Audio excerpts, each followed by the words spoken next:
NyQuil Honey, the honeylicious nighttime sniffling, sneezing, coughing, aching, fever, best leave with a cold medicine. The Late Show with Stephen Colbert. Weeknights on CBS. CBS next Monday. What we got here, boss? A perfectly planned heist. A lot of risk for 150K. But these were smart, not greedy. A new NCIS Hawaii next Monday at 10/9 Central on CBS. New season of Survivor premieres Wednesday, February 28th on CBS. 2 words for you, mild and toasty. We'll take a look at spring-like warm highs and how soon that snow returns. Live from downtown Marquette, it's your 19 News.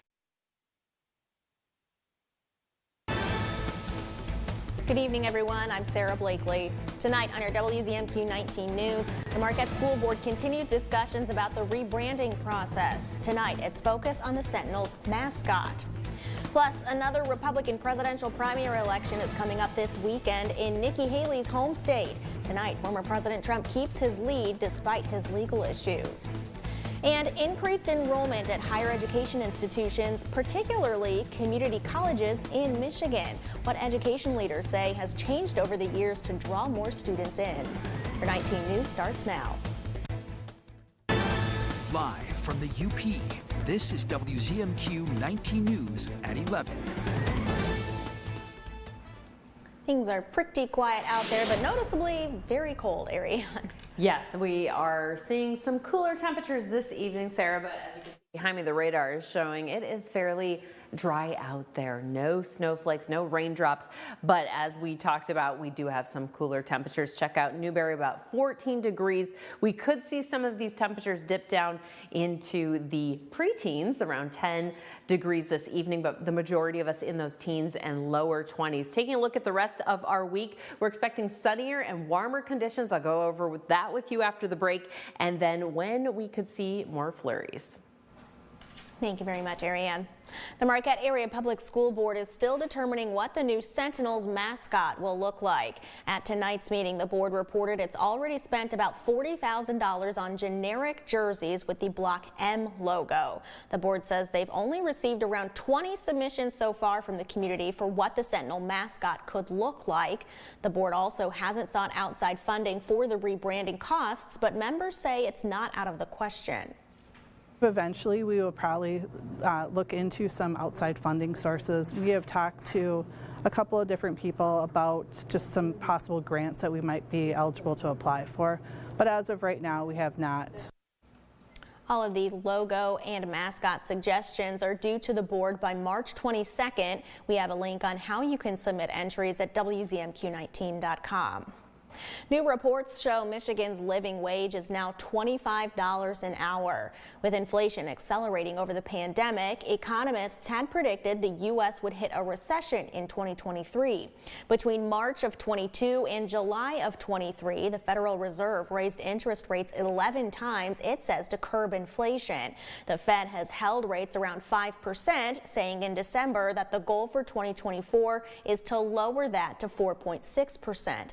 Because of those steady rates, economists are now saying that recession might be avoidable.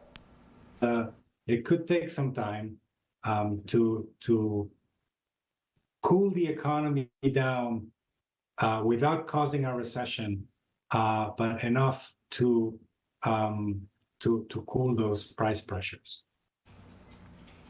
You can read more from an economist at Michigan State University on our website, WZMQ19.com, and our mobile news app.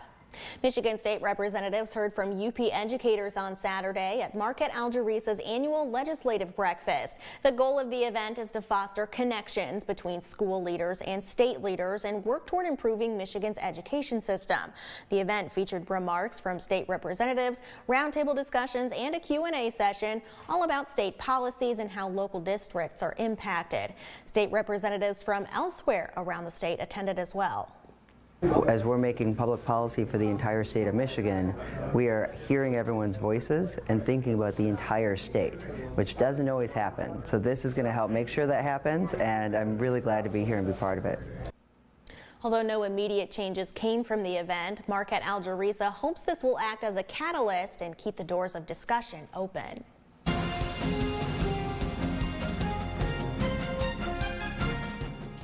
Republicans go to the polls in South Carolina on Saturday. It's the next state in the race to lock up the GOP nomination.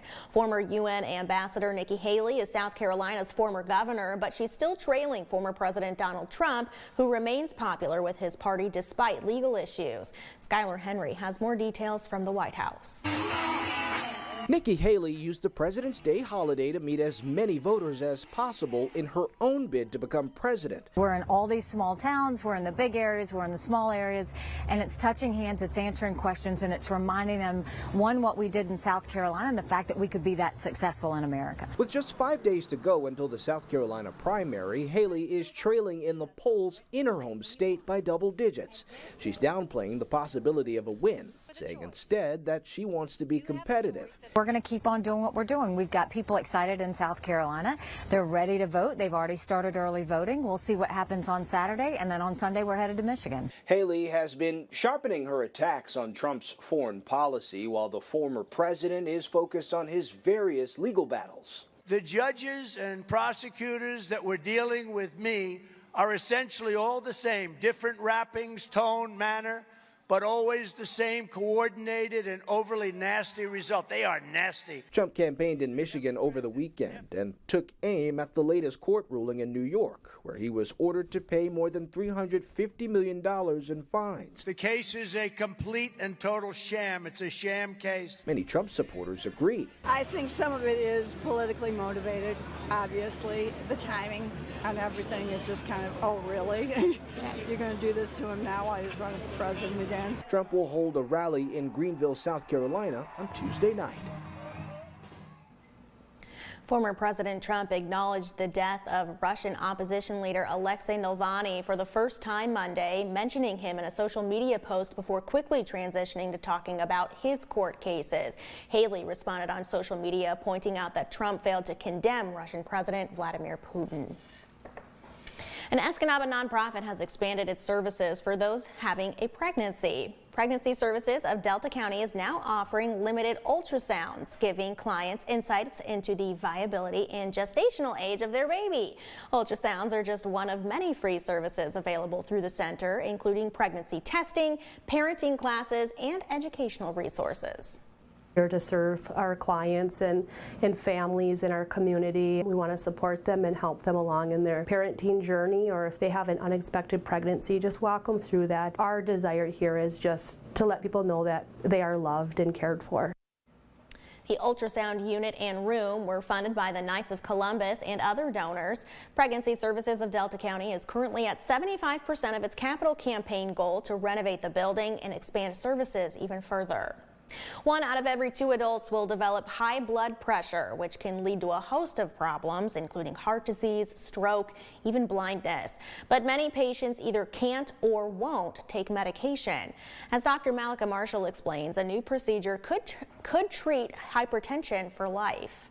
When 69-year-old David Leifer was diagnosed with hypertension 8 years ago, his doctor told him to change his lifestyle. I tried to reduce the salt, the sodium in my diet, tried to exercise some more, and it didn't really make any difference. The next step, a pill, but his blood pressure still didn't budge. 3/4 of people with high blood pressure don't have it under control. Either they don't know they have it in the first place, or they don't want to take pills. David was one of them. So he enrolled in a clinical trial investigating whether a procedure called ultrasound renal denervation could safely and effectively treat hypertension. A doctor threads a tiny catheter through the groin into the blood vessels that feed the kidneys and applies ultrasound energy to disrupt the renal nerves that contribute to hypertension. It's quick, minimally invasive, and patients are one and done. The safety record is terrific. The FDA voted unanimously in terms of safety to approve the procedure. Dr. Naomi Fisher, director of the hypertension service at Brigham and Women's Hospital, led the clinical trial in Boston. She says the technique doesn't work for everyone, but on average can result in a drop of about 10 millimeters of mercury, similar to a good blood pressure pill. For a long, long time, we had nothing new to offer. So for those of us who've been in the hypertension field, taking care of patients with blood pressure and really struggling, looking at the global rate of control, this is very, very exciting news. 4 years later, David remains off medication with good readings. They're telling you there's a chance you may never need to take medication again? That's what the hope is, and so far it looks like it's going that way. And he couldn't be happier. Most primary care providers would still recommend lifestyle changes and medication before jumping to a procedure, but they say techniques these provide one more weapon to combat a condition that is only becoming more widespread. Your first warning weather forecast is coming up after this break, plus severe weather on the west coast. Tonight, the potential for mudslides because of an atmospheric river. We'll be right back after this. 19 News is brought to you by Kirkish Furniture. The wait is over. England Furniture's quick shipping is back at Kirkish Furniture. Choose your style and fabric and receive your furniture in as little as 30 days. Browse our in-stock selection or let our staff help you customize the perfect sofa or chair. Plus, 1 year free financing and free delivery. He's the sheriff known by one name. Oh, howdy, Andy. Hi, Andy. Hey, Andy. Hi, Andy. Andy. Andy. Andy. On The Andy Griffith Show. Weeknights at 8 on MeTV 19.1. Hey, Brandon. Hey, Dale, what's going on, man? I'm remodeling and I'm looking for a new tankless water heater. You know, Menards always has Richmond water heaters in stock. I'm headed that way now. You want to go? You read my mind. Let's do it. Man, you ever take off that fire suit? I sleep in this thing. All right. Man, these stores are incredible. I love having them as a partner. Me too. For the best tankless options, come to Menards for Richmond water heaters. And all your home improvement projects. Save big money at Menards. John's Auto is quickly becoming everybody's favorite place to get their car fixed. That's because at John's Auto, communication is the key to service. When we have your car, you can expect to be updated on what's going on. And Craig here will explain repairs in terms I even understand, and I'm only 9. For a better service experience, come to John's Auto Marquette. And don't forget, we're still your #1 source for a pre-owned vehicle in Marquette County. John's Auto Marquette.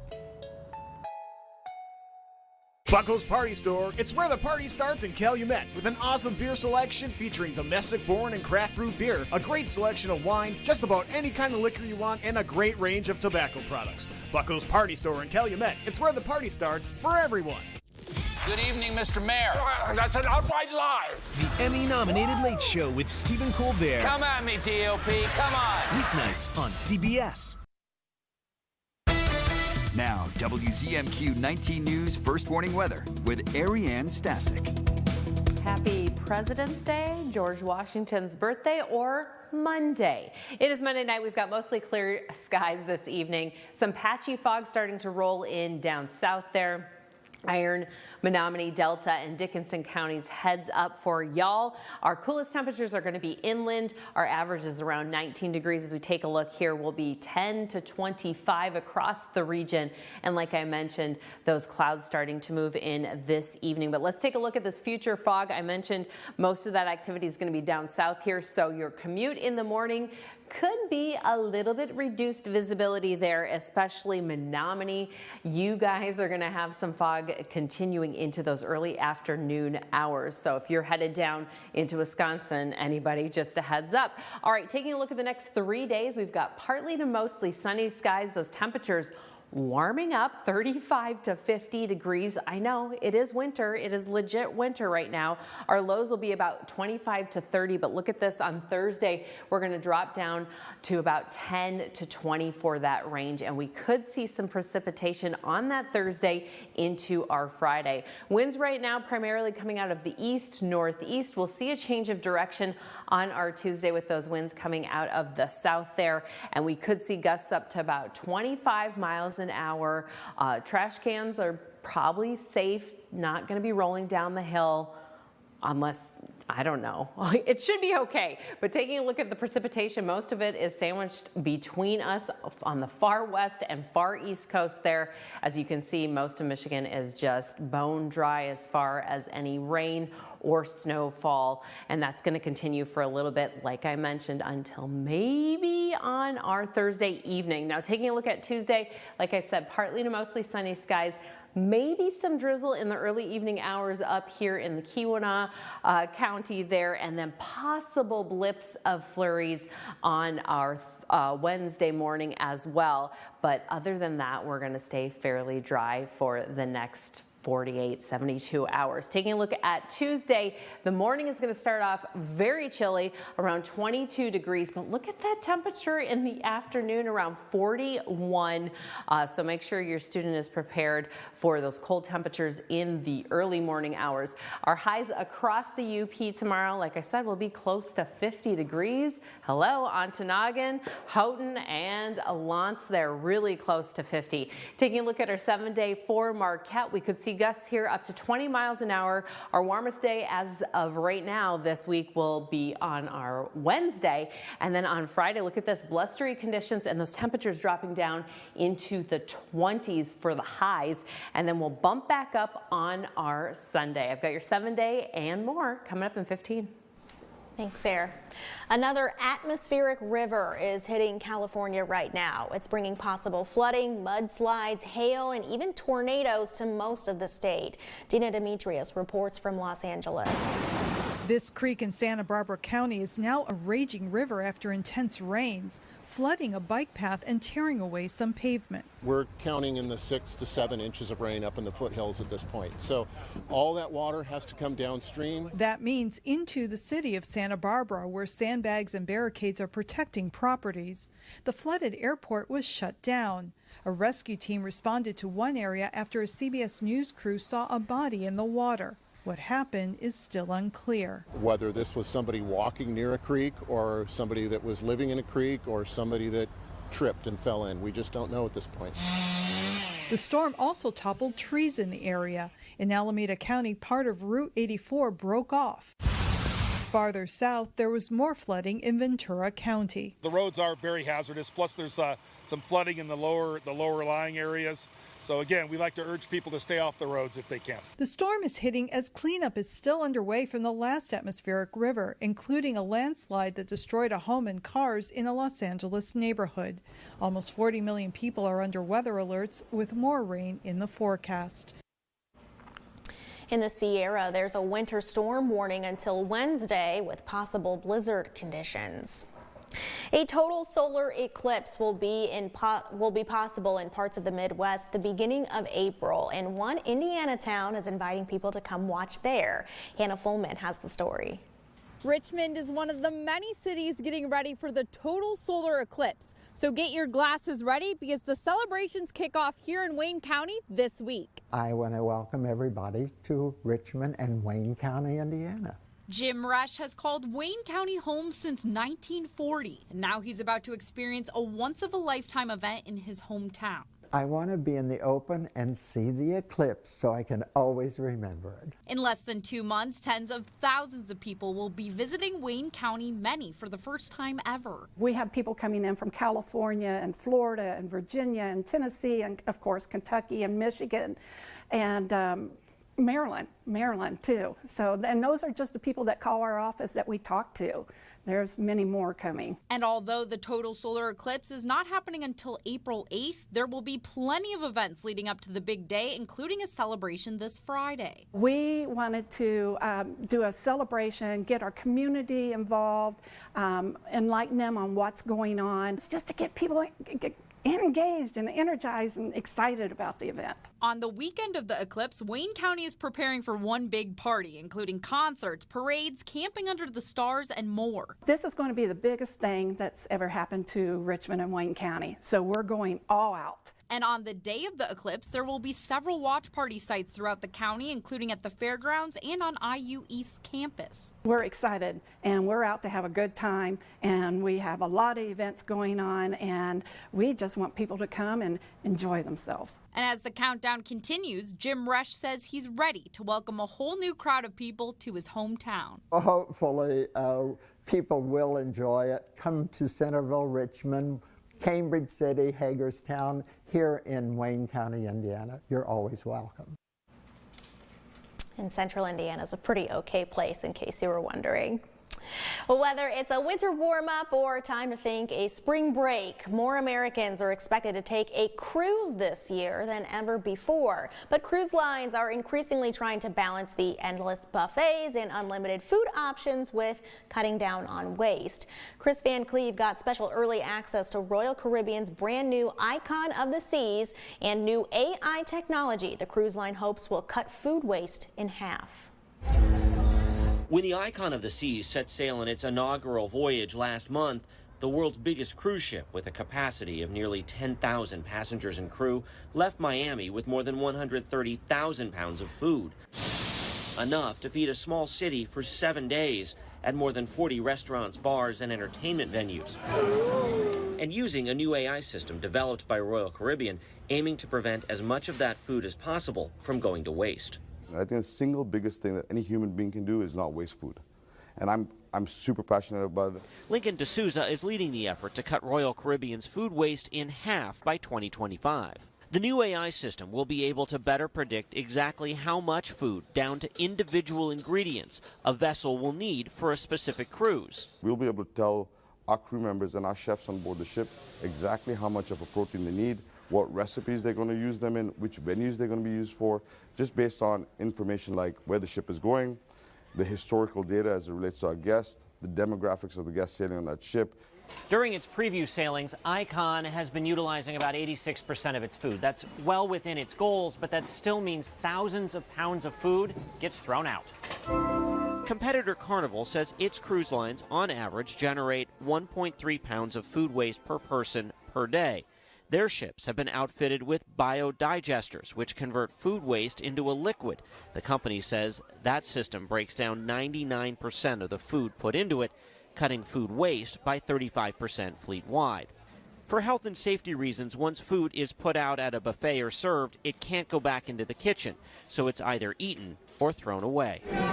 But not all unused food gets thrown out on Icon. The ship is home to the world's first floating water park, which is in part powered by food waste, trashed cardboard, and bio-waste. They get converted into pellets that, when heated, give off steam that generates power. Royal Caribbean says it's already reduced food waste by about 33% across its fleet of 28 ships, saving tens of millions of dollars a year and literally tons of food. Still ahead tonight, a closer look at the increasing enrollment at Michigan's community colleges. My name is Brett Watt, and I've been at Goodwill since supposedly 2011, but don't quote me on that. Before Goodwill, I don't know what exactly, it's complicated, but it's what I actually enjoy. I always say, it just motivates me. It helps me concentrate on life. Impact for the positive. Trust me on that. Goodwill, in my opinion, might as well be my favorite company. Supporting Goodwill helps give our clients fuller lives. Shriners Hospitals for Children is awesome. Wow, I was a really cute kid. But it's true, Shriners Hospitals for Children is awesome. The first time I went to Shriners Hospitals for Children, I was 2 months old. Since then, they have helped me with over 18 operations and thousands of rehabilitation hours. Because of their care, now I live a full, independent life. I got my driver's license, and I'm going to college. It's amazing to know that there's someone looking out for me and my family. And it isn't just the doctors and nurses who have been looking out for me. It was you. Thank you. Thank you.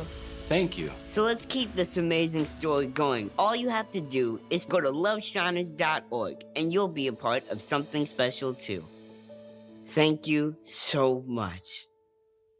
Come on down to Outdoor Man. When do I get to shoot the crossbows? We're breaking the rules. So you're 13, I don't even think it's legal. So we should do it after lunch. Our camping department is intense. Set it up in 30 seconds flat. And take it down even faster. And we're always family friendly. He's adorable. Listen, we found a bear cub in here. Been nice knowing you, Baxter. Outdoor Man is open for business on Last Man Standing.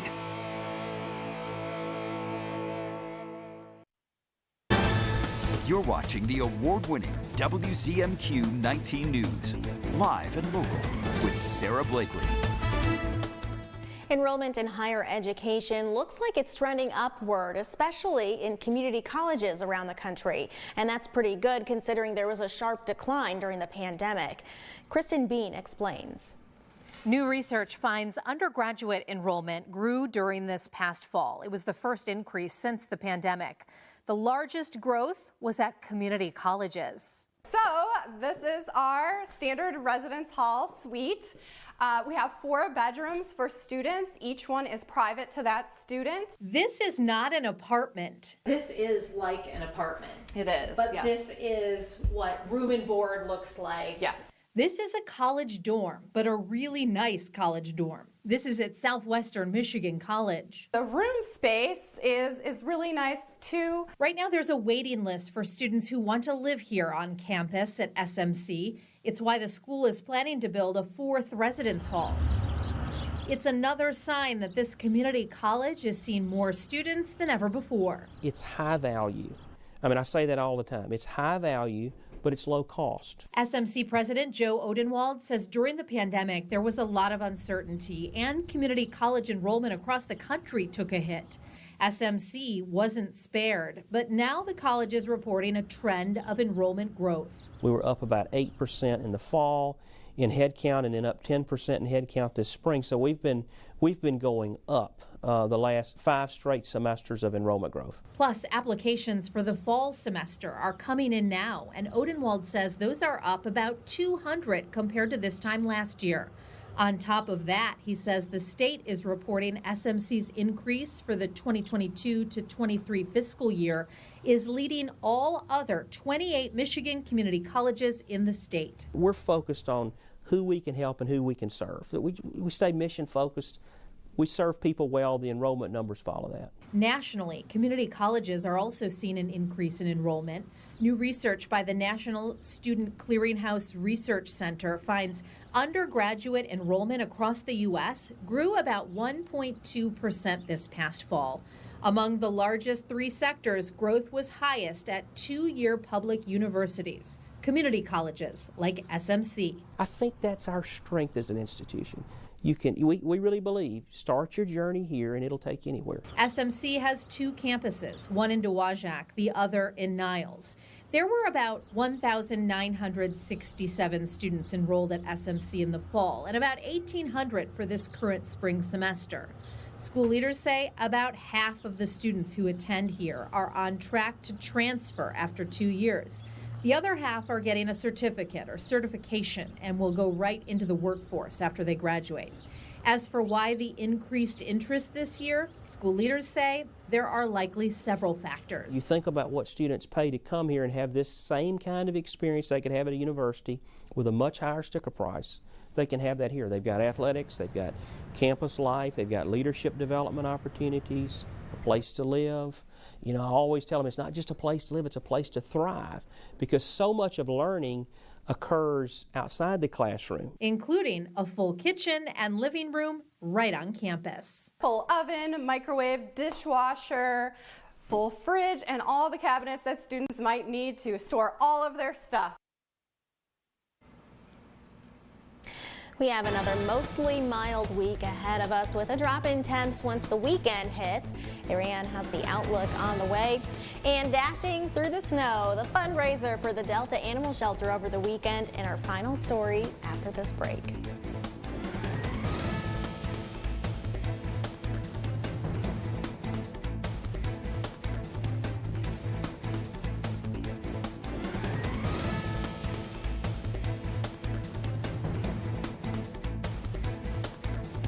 Save big right now at Menards. Breathe in fresh, clean air with Best Air air filters. They capture airborne allergens like dust, pollen, and mold spores, ensuring the best overall performance of your HVAC system. On sale for $19.99 after rebate. Create your dream bathroom with Sterling tubs and showers that fit your style and budget. Like this Sterling Ensemble shower. Its durable high-gloss finish provides lasting beauty. Get it now for $679.98. Save big money at Menards. Your windows are not doing their job, and you're paying the price. Now is the best time of year to stop wasting money and save big. Backed by popular demand, the window store is offering triple pane glass for the price of double.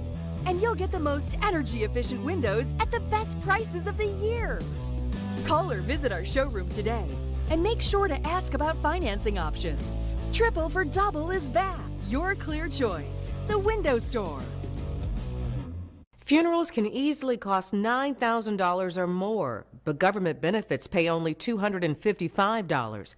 If you're between 40 and 85, get your free Funeral Advantage Guide. Help keep your family financially protected with up to $20,000 cash immediately. It's so easy. Just answer a few simple health questions. Funeral Advantage is something we'll all need. There's no risk or obligation.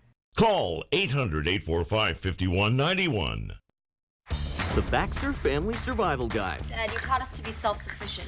And yet you're all still here. Rule number 1, expect the unexpected. If you want money, maybe you should do what other people do. Get my own reality show. Dad, I'm trying. Rule number 2, learn to adapt. You're going to use a glass, right? Fine, hand me the big one. Rule number 3, stand your ground. You know, when we got married, I thought I was a smart one. Last man standing.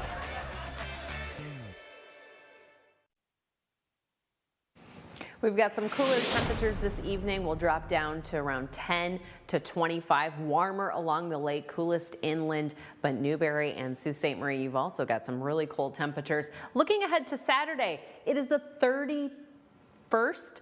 I was trying to say it, think of how they say it, the 31st Trinary Outhouse Classic. We could see some gusts coming out of the west up to 20 miles an hour, and then those temperatures around 24 when things get kicked off, and that the races start at 2 p.m.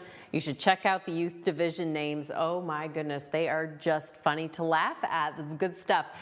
They've got a fur fashion show as well as a mullet contest. It's the first one they're having this year. So if you've got Steve Perry hair or big band hair, get on over to Trinary this Saturday. Looking at Escanaba's 7-day outlook, will stay mostly dry. Look at these temperatures, 41, 43, dropping it down on our Friday. Finally tonight, over the weekend, dogs and their humans braved single-digit temperatures for a fun outdoor event. The Gladstone Public Safety Department hosted the Delta County Doggy Dash early Saturday morning. I know, look! Oh my gosh. Participants took off from the Gladstone Beach House, running or walking the 5K route to Saunders Point and back. The registration fee was $15 or $10 with a donation of dog or cat food, and all the proceeds go to the Delta Animal Shelter. On Facebook that they were looking for donations to the animal shelter, so spoke with the department. We came up with doing a fundraiser for them. I think it's very important for the community, especially the animals, getting out, coming together as a community, helping out the animal shelter. Gladstone Public Safety plans to host a fundraiser for a different local organization in need each year. Once again, everyone is a winner at events like this. I have had to stifle all of my yes, the screams, the giggles. Oh, I love it. I love that they did this event though also. Thank you guys for supporting the shelters. That's it for now. We'll see you tomorrow. Shop our huge selection of Amish crafted dining room sets at Kirkish Furniture in Houghton. Browse our large in-stock collection and customize with a special order with 1-year no-interest financing available, plus free delivery. Shop Kirkish Furniture today. Good evening, Mr. Mayor. That's an outright lie. The Emmy-nominated Late Show with Stephen Colbert. Come at me, GOP. Come on. Weeknights on